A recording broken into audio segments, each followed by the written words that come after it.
Une semaine d'actualité politique nationale qui se décrypte sur ESAE Télévision. Mesdames et messieurs, bonjour. Merci d'être au rendez-vous de votre émission hebdomadaire Info Hebdo de ce samedi 13 avril 2019 qui vous décrypte l'actualité politique nationale de cette semaine. Ce jour, à 0h, les hostilités liées aux campagnes électorales entrant dans le cadre des élections législatives du 28 avril 2019 ont été lancées. Les partis politiques Bloc républicain et Union progressiste sont autorisés à aller battre campagne afin de défendre leur liste de candidatures respectives. Dans la foulée, le chef de l'État Patrice Talon a effectué une sortie médiatique le jeudi soir dernier, sortie médiatique au cours de laquelle il a eu à se prononcer sommairement sur ces 3 années de gouvernance et ses perspectives pour les 2 années à venir. Il s'est prononcé également sur la situation sociopolitique actuelle, notamment les tensions qui subsistent face à l'absence de partis politiques de l'opposition au scrutin prochain. Est-elle nécessaire cette sortie médiatique?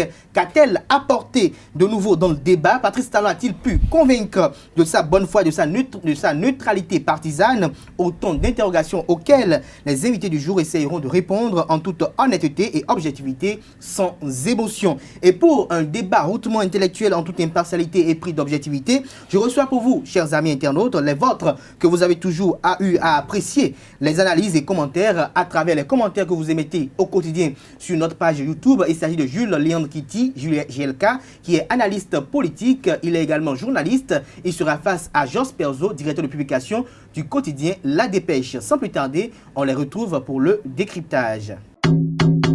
Hello les amis, du 16 au 20 avril 2019, la ville de Grand Popo accueillera pour la 2e fois consécutive les étudiants de la prestigieuse université ESAE. Ce séjour de 4 jours vise à offrir un moment de répit et de réjouissance à nous étudiants qui faisons de cette université la référence en matière de l'excellence. Entre nous étudiants, nous partageons des valeurs et montrerons au public nos talents de chanteurs, de danseurs, de joueurs, de mannequins et même d'humoristes. Grand Popo Acte 2, c'est une soirée Miss ESAE avec de nombreux lots. C'est aussi une soirée cinéma et une nuit de l'excellence. Des divers jeux de divertissement et, cerise sur le gâteau, une journée entière à Lomé sont au programme. Alors, entre ESAE Béchourmende, ESAE Akwakwa et ESAE Parakou, lequel de ces 3 sites verra une de ses étudiantes repartir avec la couronne de Miss ESAE? Chers amis étudiants et étudiantes, Grand Popo Acte 2, c'est notre fête. Rêvons grand et faisons grand. Participons donc maximum.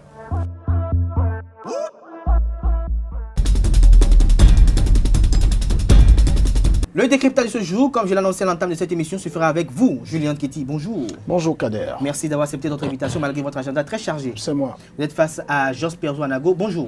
Bonjour chers confrères, bonjour aux téléspectateurs de... Vous êtes tous 2 analystes politiques. Alors JLK, vous avez suivi cette sortie médiatique du chef de l'État le jeudi dernier. Alors tout de suite, de manière expéditive, quelle analyse vous en faites? Non, globalement, je trouve qu'il fallait que le chef de l'État parle. Il a parlé.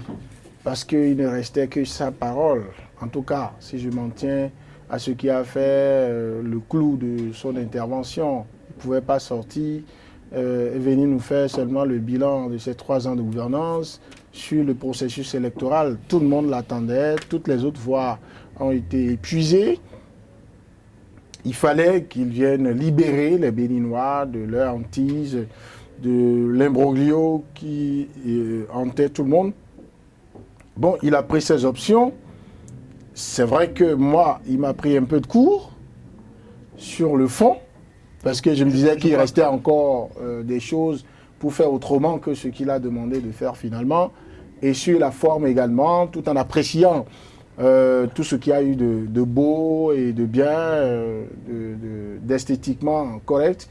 Là aussi, il m'a pris de cours parce que j'avais beaucoup à dire. Mais bon, donc... je crois que nous allons revenir tout à l'heure dans le fond. Alors, Jos Perzo Anago, on a comme l'impression que le chef de l'État, à chaque anniversaire de sa gouvernance, il quand même effectue ce rituel lié à une émission avec des confrères de la télévision nationale, parfois internationale, pour quand même effectuer un bilan à mi-parcours. Merci chers confrères, mais pour ma part, je ne pense pas qu'il s'est agi hier, enfin du moins le jeudi dernier de son bilan. Non, pas du tout. Je ne me laisserai pas prendre à ce piège. Il s'agit bien entendu pour le chef de l'État de venir s'expliquer par rapport à cette situation délétère que connaît le pays depuis, je parlais de cette crise préélectorale, et le termine, même la date choisie n'est pas du pur hasard, il s'agissait pour lui, in extremis, de venir convaincre. Il n'a pas réussi à le faire. De venir informer, il n'a pas pu informer, parce que le chef de l'État n'était pas venu en tant que président de la République, il était dans une posture de partisan, de chef de parti, de chef de clan, politique bien entendu s'entend, et c'est ce qu'il a fait hier. Il n'a pas fait son bilan. Non, non, non. Le parti politique, le président Patrice Talon n'est pas membre d'un parti politique, à ce qu'on sache publiquement. On peut ne pas être membre, si vous l'entendez ainsi, mais il n'en est pas moins le chef. Il est le chef de ces deux blocs politiques. Et ça, vous n'allez pas me faire dire autre chose, chers confrères. Et donc, il est venu défendre ces deux blocs durant tout l'entretien qu'il a eu. Et moi, je me dis, ce n'était pas un entretien, parce que là, ce n'était pas relax, ce n'était pas libre. Et le chef de l'État avait une déclaration politique à faire, il l'a fait, mais pas un bilan. Voilà, si vous voulez mon avis là-dessus. C'est votre avis. Alors, Julien Kiti, tout à l'heure, Jasper Zonabo faisait observer de ce que, à son avis, selon lui, le président Patrice Talon n'a pas pu convaincre. Est-ce que vous, il vous a convaincu dans son argumentaire? Oui, pour que je dise s'il m'a convaincu ou pas, il faut que je vous livre ce que j'attendais de lui. Déjà, ce que j'attendais de lui, c'était qu'il vienne aider à ce que les élections, le processus électoral se passe autrement qu'il se passait. C'est-à-dire quoi? C'est-à-dire qu'on ait la possibilité qu'il ne soit pas consacré, que ce sont seulement les partis validés par la Sénat dans les conditions que vous savez, qui soient autorisés à participer au scrutin législatif de 2019. Parce que dans l'absolu, je commence par dire ça maintenant, dans l'absolu, on ne peut pas être fier de ce processus. On ne peut pas être fier d'un processus où, pour une première fois depuis 1990, l'interprétation des lois électorales a posé tant de problèmes. On ne peut pas être fier. L'interprétation des lois a posé tant de problèmes. Est-ce que ça ne relève pas de la faille du travail du législateur qui a manqué à son devoir à un moment donné? Attendez. Oui, il y a une différence entre un diagnostic qui vous permet de situer les responsabilités dans la survenue d'un mal et le constat que ce mal vous arrive pour la première fois à un degré aussi élevé. Donc ce que tout le monde peut faire, c'est d'abord que c'est inédit. Et j'ai combattu depuis des semaines tous ceux qui voulaient se cacher dans des bunkers de confort pour dire il n'y a pas de crise, il n'y a rien d'inédit dans la crise qui nous arrive. Moi, je ne me mets pas le couteau à la gorge pour dire que ce qui nous arrive là, c'est la fin du monde. Non. Mais quand vous diagnostiquez un mal, vous n'en guérissez pas. Et donc, dire que ce mal qui nous arrive depuis 1990 n'a jamais atteint ce degré, aussitôt, c'est déjà un constat qu'il faut faire. Maintenant, si après on va dire que c'est l'Assemblée nationale où il y a eu des gens suffisamment moins outillés pour faire autrement les lois, moi, je constate que les lois électorales ne nous ont pas posé autant de problèmes depuis 1990. Je constate que les décisions de la Cour constitutionnelle dans la régulation du fonctionnement des institutions, dans le cadre de l'organisation des élections, ce rôle de la Cour constitutionnelle n'a pas posé autant de problèmes par le passé. Même dans les conditions où on a été amené à parler de cours, de miracles, à marcher sur la Cour constitutionnelle, on n'en était pas arrivé là. Dernière chose, je n'ai pas vu de mémoire de journaliste, en tout cas depuis 1990, que la Sénat a été obligée d'être dans des rôles comme ça et que la sélection des partis politiques au niveau de la Sénat ait posé autant de problèmes. Tout le Bénin sait aujourd'hui que là où la loi dit dès qu'il y a une petite faute, c'est que vous êtes éliminé, même si je ne suis pas content que la loi dise ça. Mais une fois qu'on veut appliquer la loi après, mais ce n'est pas moi qui ai inventé l'histoire de faute mineure, faute légère. Non, tout ça, on n'a pas de faute d'erreur. Non, attendez. Tout ça contribue à créer une atmosphère qui ne permet pas, comme le chef de l'État l'a dit, d'honorer notre démocratie, d'honorer notre processus électoral. Donc je m'attendais à ce que le chef de l'État, lui qui le 6 mars a dit qu'il n'est pas heureux de ce qui arrive, et que ce ne serait pas acceptable, j'utilise son adverbe, son adjectif. Ce ne serait pas acceptable que nous organisions ces élections sans au moins une force de l'opposition et qu'il faut que les élections législatives de 2019 se fassent avec une participation plus large, j'utilise encore ces mots, en demandant à ce qu'on recherche le consensus. Alors, le consensus n'étant pas trouvé, je m'attendais à ce que le chef de l'État vienne dire « Ok, ce qui constituait la source de mon amertume, vu que vous n'avez pas trouvé la solution, mon amertume est encore renforcée. » Mais il a dit le contraire. C'est une option. Parfois, c'est nécessaire peut-être pour que quelqu'un puisse avoir encore le courage de continuer là où c'est dur, parce que ce n'est pas facile d'être à sa place. L'autre chose que j'attendais de lui, qu'il prenne une décision, on lui a fait beaucoup de propositions. Beaucoup de propositions. Et là, je dénonçais le monde universitaire, je dénonçais les intellectuels. Mais à un moment donné, je pense que le ridicule est reparti bien loin. Et après, des gens commençaient pas à faire des tests, des propositions assez solides. Je m'en voudrais de ne pas saluer les déclarations de ces 7 intellectuels et anciens ministres et autres qui ont quand même écrit de bonnes choses pour dire au chef de l'État, maintenant, qui savent ce qui se passait, ce qui se passe maintenant, ce qui peut se passer. Alors, il y a eu d'autres propositions aussi que le chef de l'État pouvait exploiter, mais le chef de l'État a estimé qu'il n'était pas en position, en capacité d'utiliser ses moyens. Mais je ne l'ai pas vu suffisamment dire qu'il se retrouve dans la triste obligation de devoir demander à ce qu'on continue. C'est vrai, il a utilisé le terme, il a dit entre deux mots, il faut choisir le moindre mal. Mais nous sommes sur le terrain de la communication et de la communication de crise. Et dans une communication de masse où la masse critique de personnes qui attendent ça pour ne pas continuer à être frustrés est élevée, je n'ai pas vu le chef de l'État dans ce degré d'humilité, de par l'expression du visage, de par les gestes, de par les mots. Bon, voilà. Maintenant, je me suis demandé, est-ce que l'exercice, la forme, le format dans lequel ça a été fait, est-ce que c'était nécessaire? Pour moi, il n'est pas un extraterrestre, il a ses défauts. Donc, je n'ai pas été vraiment satisfait sur le fond, sur ce que je souhaitais. Mais mes aspirations restent mes aspirations. Ces aspirations ne le tiennent pas. Mais au moins, le premier niveau de satisfaction qu'on peut avoir, au moins il a parlé.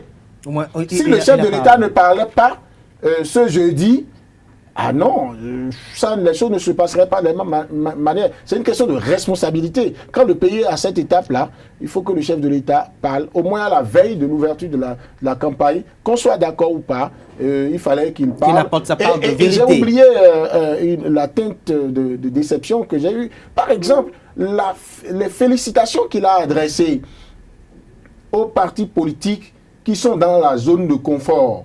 Les deux partis validés, je le répète, dans les conditions que vous savez, il les a félicités en disant que c'est eux qui ont fait beaucoup de sacrifices, de regroupements, c'est eux qui regroupent plus de la moitié du nombre de partis qu'on avait. Il a eu à relater des faits qu'il a constatés. Attendez, c'est son droit le plus absolu de le faire. Oui. Mais je connais des partis qui ont fait des efforts, on n'est pas oublié dans ces deux blocs-là. Je suis sûr qu'au niveau de l'opposition, les gens ont fait des efforts. Il y a des partis qui existaient, qui avaient un ancrage. Mais vous prenez d'autres partis de la mouvance présidentielle, le parti UDBN de Mme Claudine Prudencio, renfermait aussi, en tout cas à partir d'octobre 2018, où ce parti a fait son congrès pour devenir Union démocratique pour un Bénin nouveau, sur les cendres de Union pour le développement d'un Bénin nouveau. Eh bien, c'est plus de 70 partis politiques, mouvements, associations et leaders politiques également. Pour un seul parti, je pense que l'UDBN aussi avait la taille d'un grand bloc. La preuve, le parti a eu les plus de 15 membres fondateurs dans chacune des 77 communes. Et pourquoi ce parti qui a tout fait au ministère de l'Intérieur pour avoir ces papiers, on n'a pas pu l'avoir.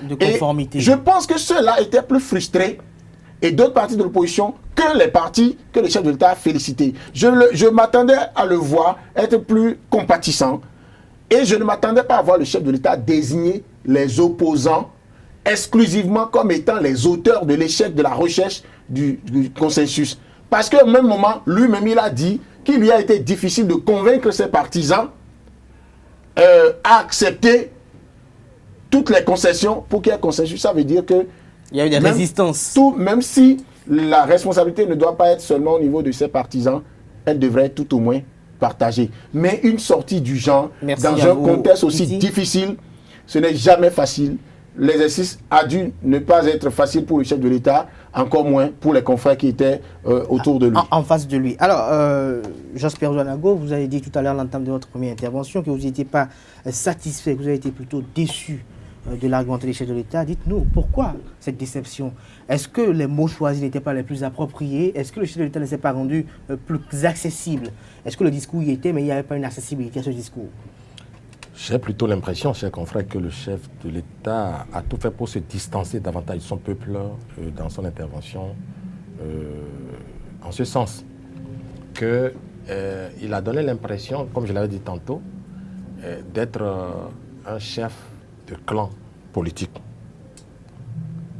Vous voyez les lauriers qu'il a jetés tout le temps à ses partisans.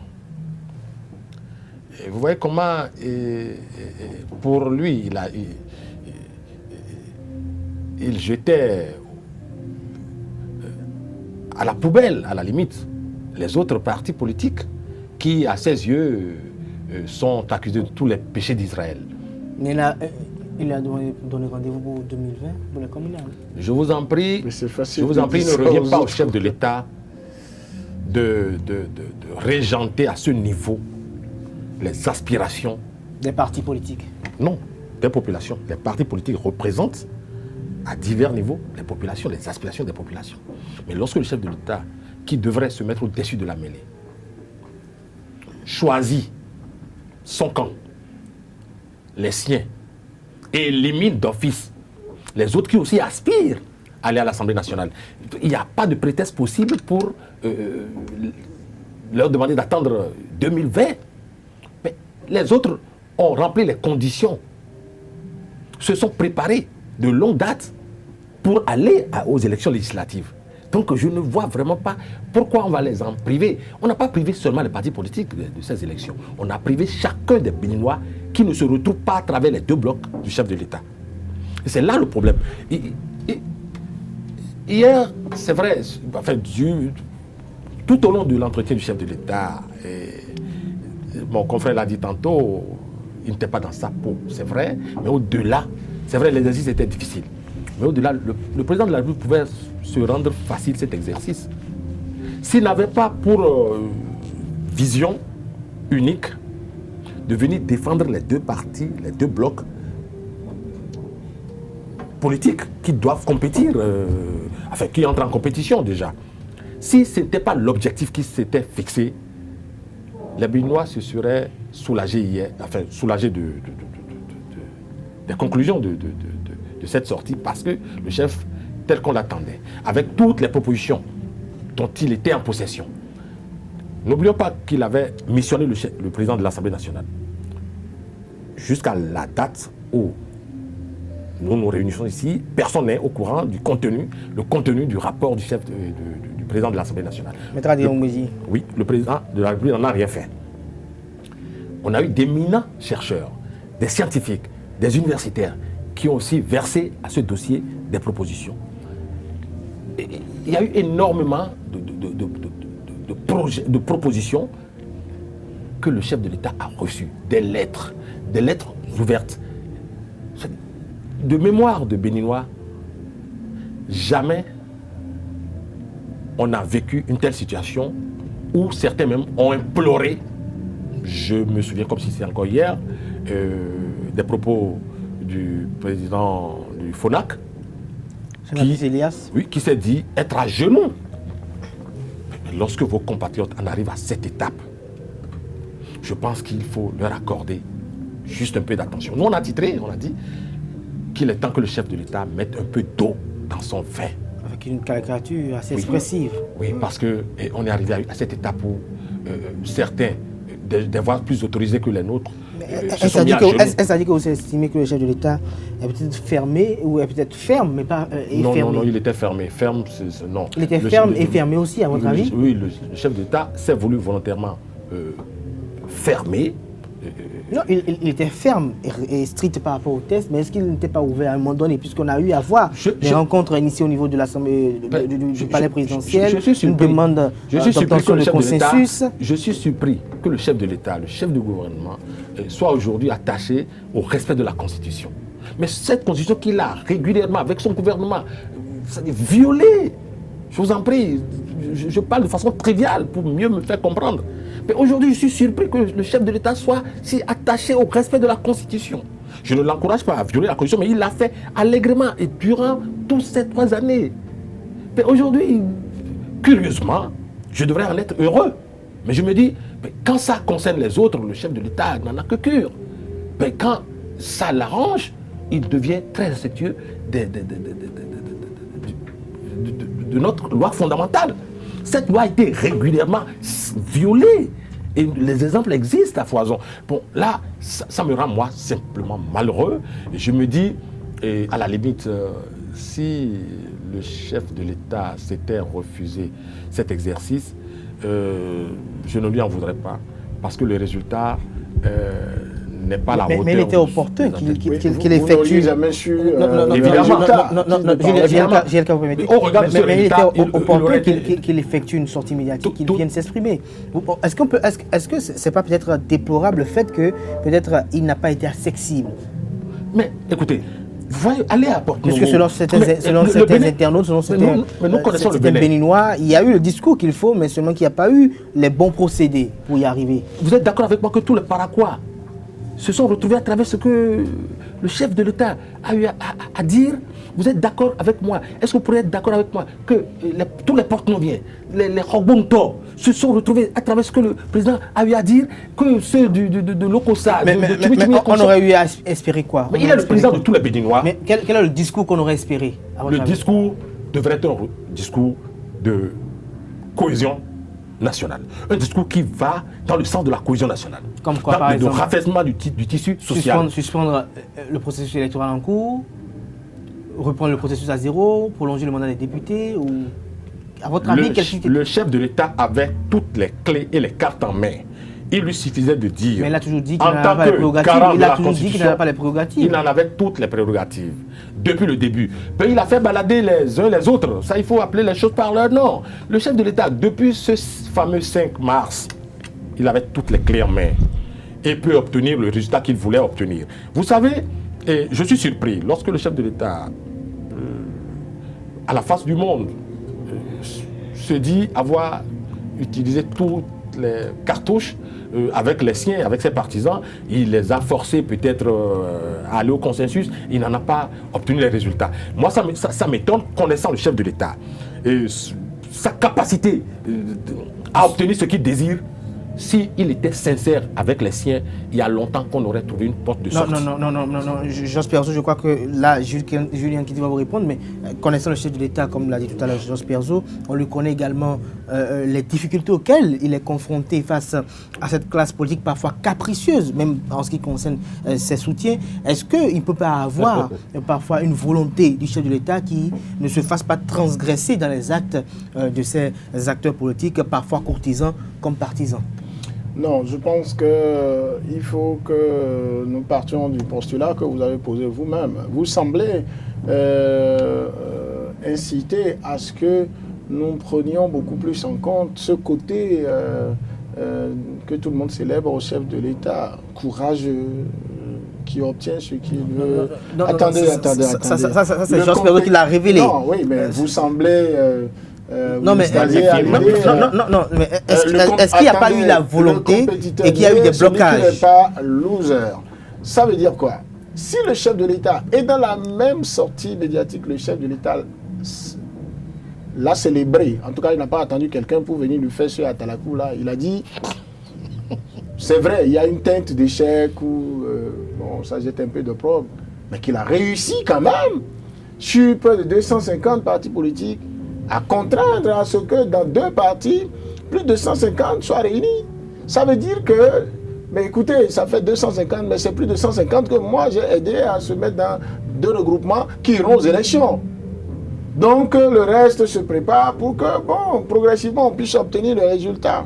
De la même manière, il devrait suffisamment insister et expliquer l'échec qui a été le sien dans l'effort pour persuader les mêmes partisans qui ont déjà fait le plus dur, se mettre ensemble, lui-même l'a dit.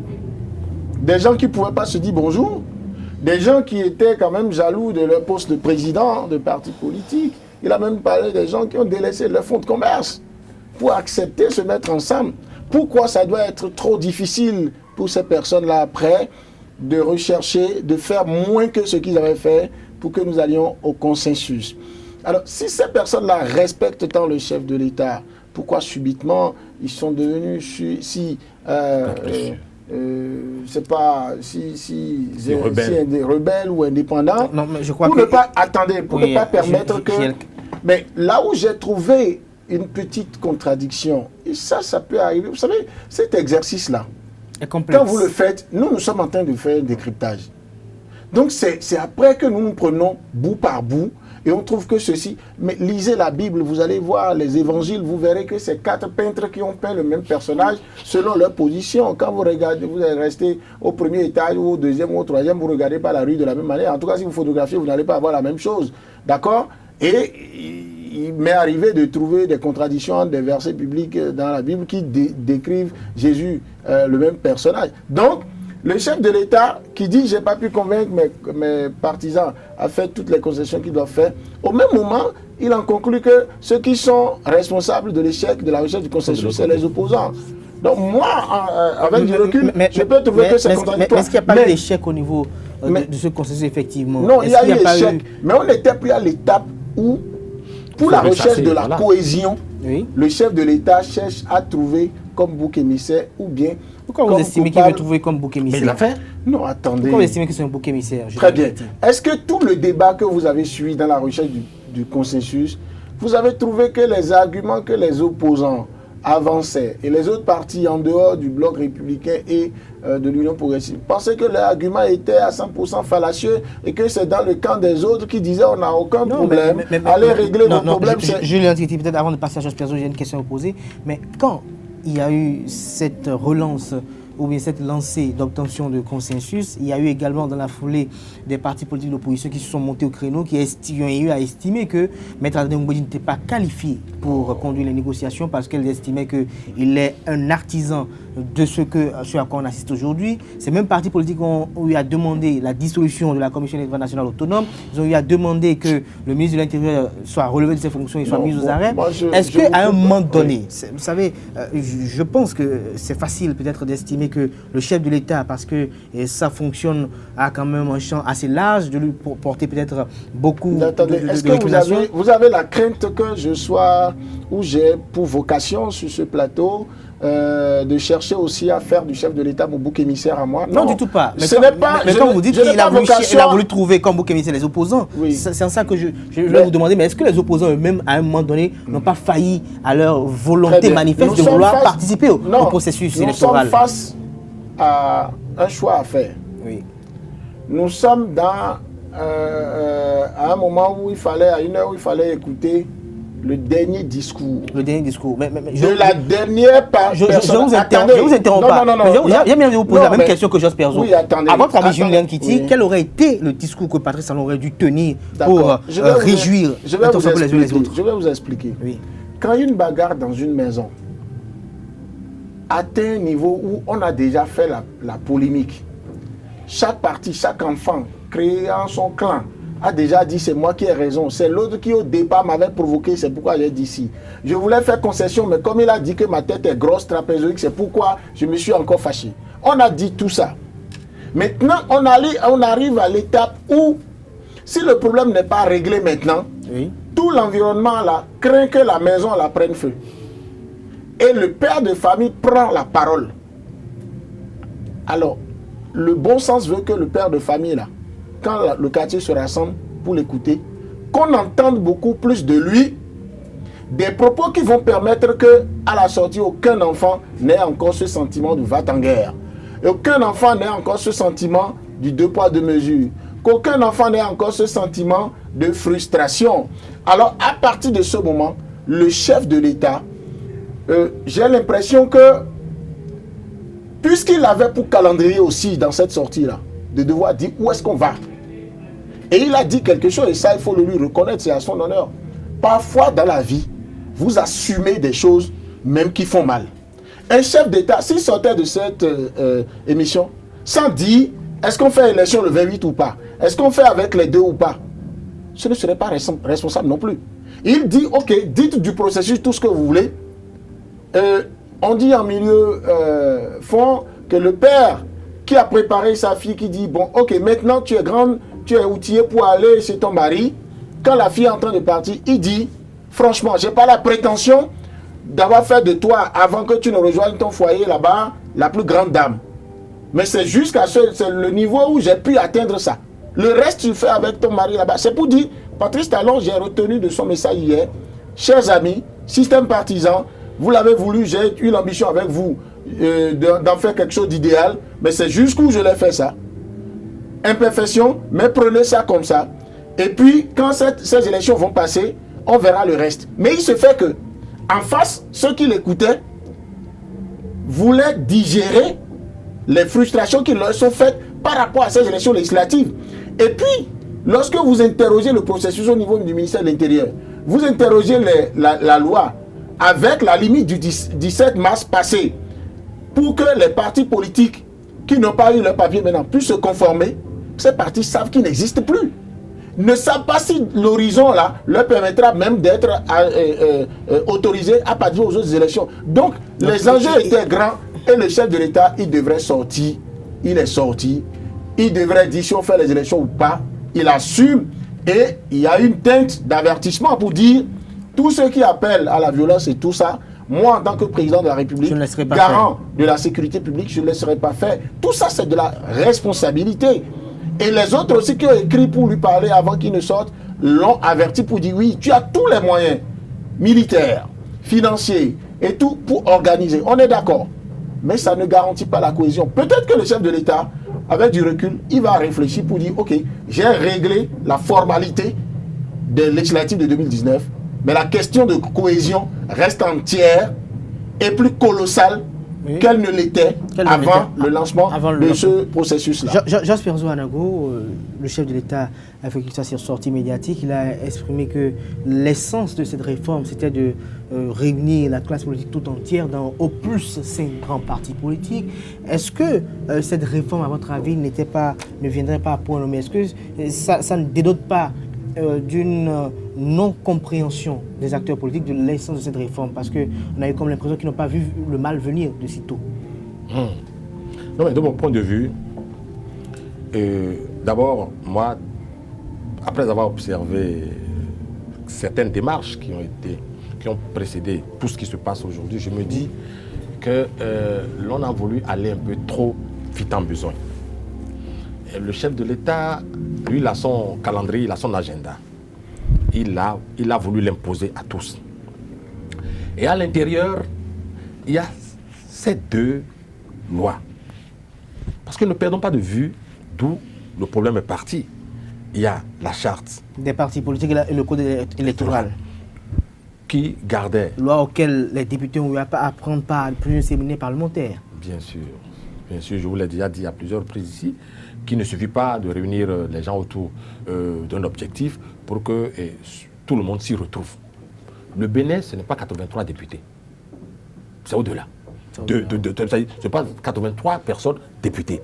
Je suis béninois, je ne suis pas pour autant à l'Assemblée nationale. Je peux ne pas être d'accord avec des lois ou des textes votés par le législateur. Tout à fait. Ok. Alors, à partir de cet instant, moi je me dis que la réforme du système partisan, le diagnostic a été faussé, les démarches ont été guindées, tout a été biaisé, il faut avoir le courage aussi de le dire. Ceux qui sont d'accord avec peuvent applaudir à se rompre les phalanges. Mais moi je dis, tout a été faussé, biaisé.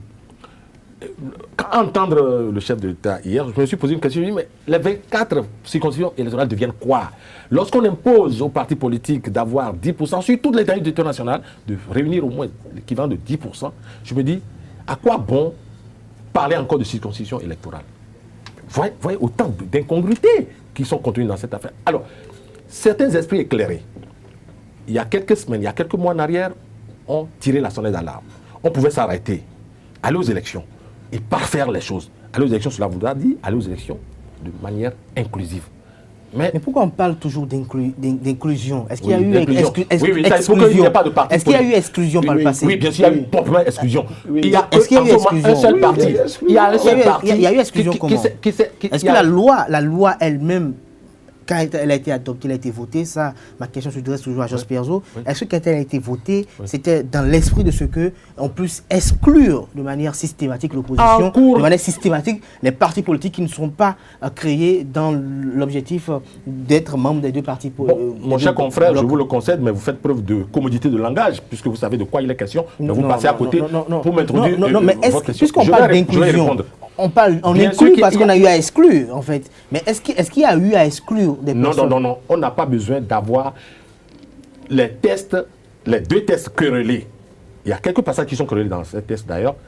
Mais est-ce que vous vous rappelez au moins que c'est chemin faisant qu'on a introduit le fameux certificat de conformité? Ou vous ne reconnaissez pas? C'est pas qu'on l'a introduit. Le juge constitutionnel, la Cour constitutionnelle a estimé que le délai n'étant pas dans les normes, a estimé qu'il fallait. Est-ce que c'est en cours de route où tout le monde était déjà embarqué sur le chemin de cette élection? C'est un réajustement fait par la Cour constitutionnelle. Oui, aujourd'hui, maintenant, le président de la République et le président de la Cour constitutionnelle se découvrent les compétences de pouvoir il y a une chose que j'aimerais bien qu'on fasse, qu'on mette l'accent pour les amis internautes, c'est que la plupart des décisions de la Cour constitutionnelle sont attribuées à l'exécutif, en fait. Alors que ce qui ne devait pas être le cas, puisque ce sont des institutions, c'est une institution de contre-pouvoir et dont le parallélisme devait être une évidence.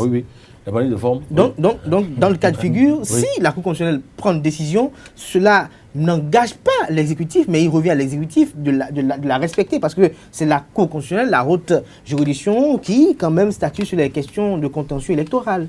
Ah oui, c'est l'idéal, n'est-ce pas? L'idéal, en fait, la norme. Ce devrait être la norme.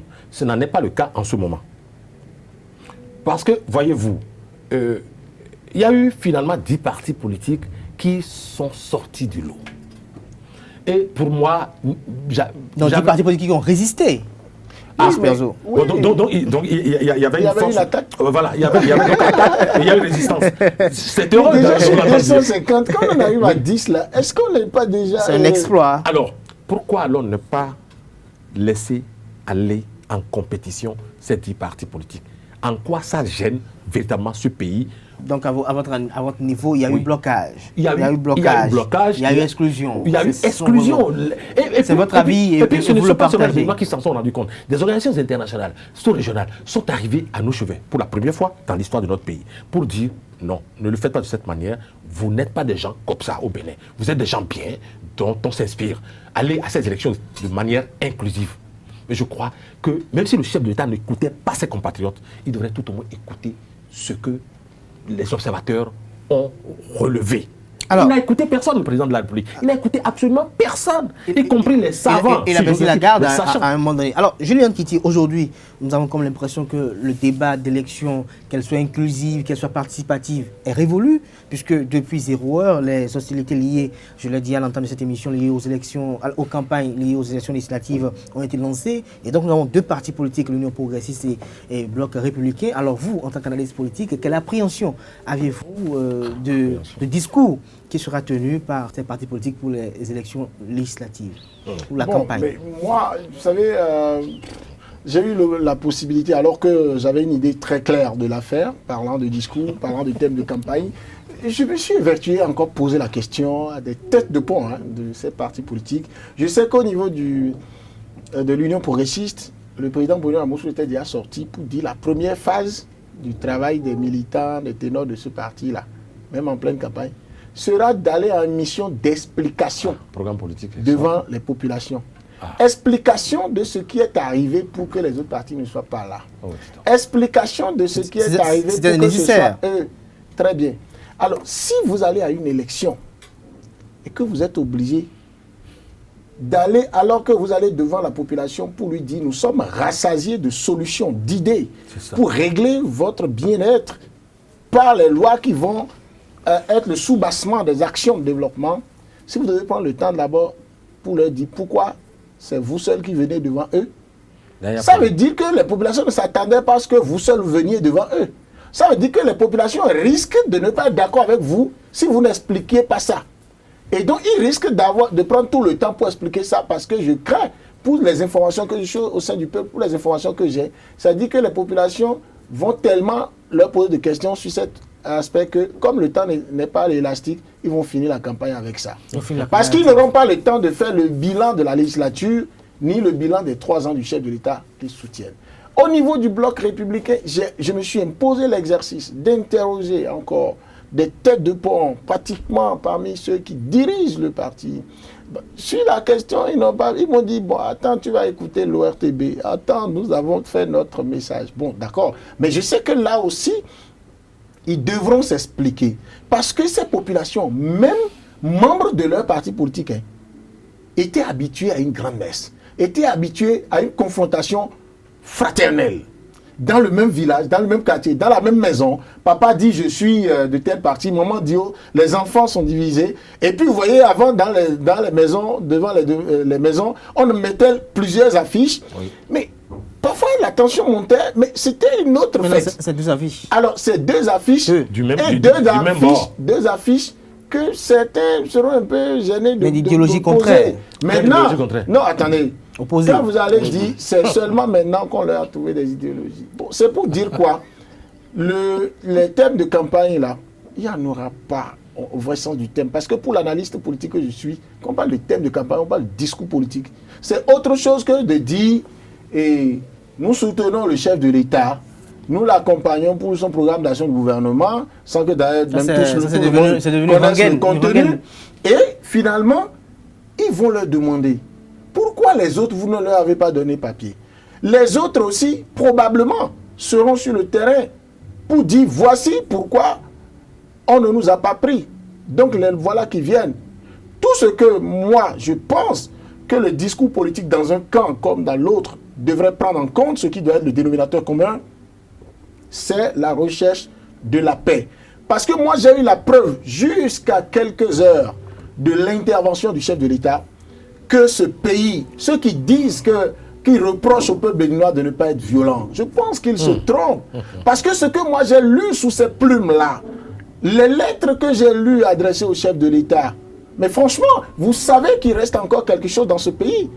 Parce que lorsque vous êtes averti à ce point, lorsque le diagnostic est si clair, est fait avec tant de circonspection, avec tant de précision, et à la limite, au relent prophétique pour dire, mais voilà les hypothèses qui se présentent, vous allez dans tel sens, vous allez avoir telle chose.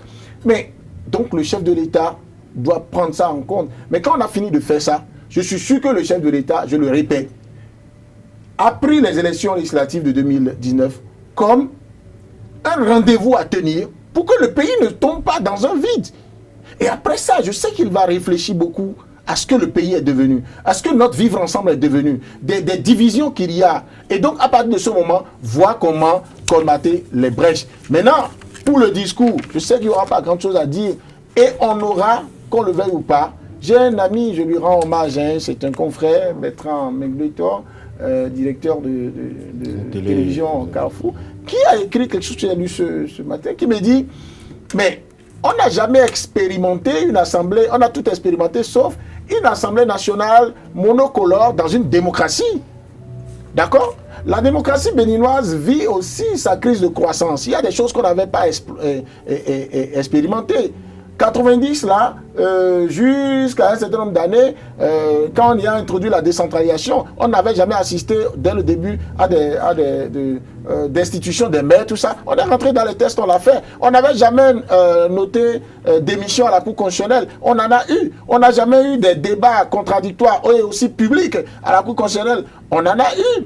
Et Yahi Boni est venu pendant 10 ans, il est rentré dans nos lois, il a appliqué les prérogatives du chef de l'État jusqu'à un niveau donné où on pensait qu'on avait touché le fond. Mais Patrice Talon est venu là pour faire la totale, pour dire oui, voici les prérogatives que j'ai, seulement que là où finalement c'est le peuple et les intellectuels qui lui rappellent qu'il en a plus et il en a particulièrement fortes qui peuvent permettre de sortir de cette situation. Mais là il a dit non, je n'en ai pas. Je comprends, que le chef de l'État, il est chef de l'État, président de tous les Béninois, mais il est aussi leader d'un camp politique. À des moments donnés, il faut qu'il fasse l'alliage entre les deux. Il l'a fait. C'est l'option pour lui de dire ce qu'il a dit et on va aux élections. Mais j'avoue que les frustrations sont là. Il y a des partis politiques qui auraient eu, et ça, au niveau du ministère de l'Intérieur, devant le tribunal de la conscience du ministre de l'Intérieur, il doit se poser des questions parce que tant sur le facteur de nombre de partis regroupés, je vous ai donné le cas de l'UDBN que vous pouvez aller vérifier. J'ai entendu le général Robert Guillon me dire en face, au niveau du bloc républicain, c'est près de 70 partis avec des mouvements et tout. Oh, le nombre, près de 70 là, m'a mis à l'aise parce qu'au niveau de l'UDBN, vous trouverez la même chose. Ils ont fait les mêmes formalités, l'UDBN a fait jusqu'au bout, j'en suis convaincu. Le ministre qui a dit que si on devrait respecter les lois, aucun parti ne pourrait se mettre en règle avant la fin des délais réglementaires. Pas quelle alchimie, les autres se sont mis en règle. Et Dieu a fait qu'au niveau de... C'est une interrogation qui n'aura pas... Oui, mais maintenant tout cela va continuer, tout cela va continuer à animer le débat juste même après les législatives. Et les députés qui vont être élus à l'issue de ces élections législatives de 2019, à tout le moins inédites, qui ont à 100% des caractères inédits. Il y en a qui disent non, il n'y a pas eu exclusion, donc on ne parle pas de... Non, tout le Bénin sait que ces deux partis sont nés de la volonté du chef de l'État d'avoir un seul regroupement de la mouvance présidentielle. C'était son rêve de départ. En tout cas, si on s'en tient à ce qu'il a dit. Ça veut dire que si on en est arrivé... Non, je crois qu'au départ, il devait tourner autour de 3. Attendez, s'il vous plaît, je vous le rappelle. Le chef de l'État avait voulu avoir un seul regroupement pour la mouvance présidentielle. Alors, c'est dans les tractations que ces partisans ont dit « Ah, nous devons aller jusqu'à 3 ». Après, lui, il a dit « La configuration des 3 est telle qu'on pourrait dire qu'il y a un parti qui et tout. Il faut en faire 2 ». Ça veut dire que si l'idée au départ, c'est comme un couple qui veut faire un enfant, dit « Nous voulons un seul enfant ». On finit par faire un jumeau. On ne les tue pas. Ça devient quand même des enfants nés de la volonté d'avoir un seul enfant. Ça veut dire que ces enfants étaient déjà siamois dès l'idée de leur conception. Merci et avant même leur conception. Julien Kitine, et donc, presque à la fin de cette moment, à eux de savoir que le monde les regarde. Jasper Zouanago, vous avez suivi tout à l'heure votre vis-à-vis qui disait qu'il n'y a visiblement pas de thème de campagne et que le discours de campagne ne serait pas véritablement consistant. Est-ce que vous partagez cet avis? Cela va de soi. Cela va de soi. Et les deux blocs qui relèvent du chef de l'État, parce qu'il faut le reconnaître, iront, mais ils se retrouveront confrontés à tous ces questionnements. Le peuple ou les populations auxquelles ils se retrouveront confrontés demandera à comprendre. La population va demander à comprendre. Comment se fait-il que les autres ne sont pas là? Et ils vont passer tout leur temps à répondre à ces préoccupations. Quel bilan? En fait, moi, je me dis que si on en est arrivé aujourd'hui à cette extrémité, c'est que quelque part, la mouvance même se savait déjà dans le gouffre. Si on laissait compétir tout le monde, il n'est pas évident que la mouvance puisse s'en sortir en termes de sièges ou de gains accumulés. Bon, la formule la plus facile, l'option la plus simple, c'était d'empêcher l'opposition de compétir. Dernière question, oui. Jasper Zouanago pour finir. Oui. Alors, quelles sont les inquiétudes au niveau d'une Assemblée nationale qui pourrait être composée de blocs républicains d'Union progressiste, tous deux sous la nation gouvernementale? Non, mais pourquoi insistez-vous sur bloc républicain, Union progressiste? Non, une assemblée qui est constituée rien que de la mouvance, c'est-à-dire c'est ni plus ni moins... Les partis politiques soutenant l'action gouvernementale jusqu'à présent quand même. Il peut arriver demain que l'un désiste. Non, cela m'étonnerait. Donc il faut espérer qu'il y ait de la désobéissance demain pour qu'on ait... Vous savez, il y a des institutions, non, il me le permettra, il y a des institutions dans lesquelles quand on veut désigner des gens, la loi demande à ce qu'on tienne compte de la configuration politique de l'Assemblée nationale, même pour composer le bureau. Oui. Donc c'est vrai, configuration politique ne signifie pas forcément mouvance et opposition, mais l'idée est là. Il y a la loi, il y a l'esprit de la loi. L'esprit du constituant, c'est de dire il faut que les courants qui s'opposent puissent être là. Et puisqu'on parle, l'un des rôles de l'Assemblée nationale, c'est de contrôler l'action du gouvernement. On suppose que là-bas, il doit y avoir des gens qui ont intérêt à être plus regardants dans les affaires du gouvernement. Mais un député sous nos tropiques, acquis à la cause du chef de l'État, il est moins enclin à avoir les yeux rouges sur ce que le gouvernement fait que celui qui est de l'opposition et qui est objectif. On l'a noté. Ce qui va se passer, s'accentuer à cette 8e législature, on l'avait déjà noté par rapport au BMP. On a vu le BMP qui répondait au pouce et à l'œil à tous les désirata du chef de l'État. Et donc cela va s'accentuer. Le chef de l'État a dit que c'est pas comme Merci ça. Merci à vous, Josperzo Anago. Je rappelle que vous êtes le directeur de publication du quotidien La Dépêche. Vous étiez face à Julien Kitty, il est journaliste, analyste politique. Je crois que nous allons rester très attentifs face aux prochains événements et nous aurons beaucoup de plaisir à nous retrouver également sur ces plateaux. On va tous demander aux gens de ne pas faire la violence parce qu'il n'y aura aucune loi pour régir la violence et il n'y aura pas d'élection pour quelqu'un. Il y aura d'élection pour personne s'il y a violence. Merci à vous, chers confrères. Mesdames et messieurs, ce sera tout pour Info Hebdo de ce samedi. Merci pour l'attention. Restez connectés sur nos programmes www.ezaetv.bj pour le programme du week-end. Et on se retrouve avec beaucoup de plaisir le samedi prochain pour d'autres numéros. D'ici là, portez-vous bien. Et comme je le disais tout à l'heure, passez un agréable week-end en compagnie du programme sur les www.ezaetv.bj. Et n'oubliez pas de prendre rendez-vous demain de l'invité. Ce sera avec Distel Amoussou, les consultants en médias communication.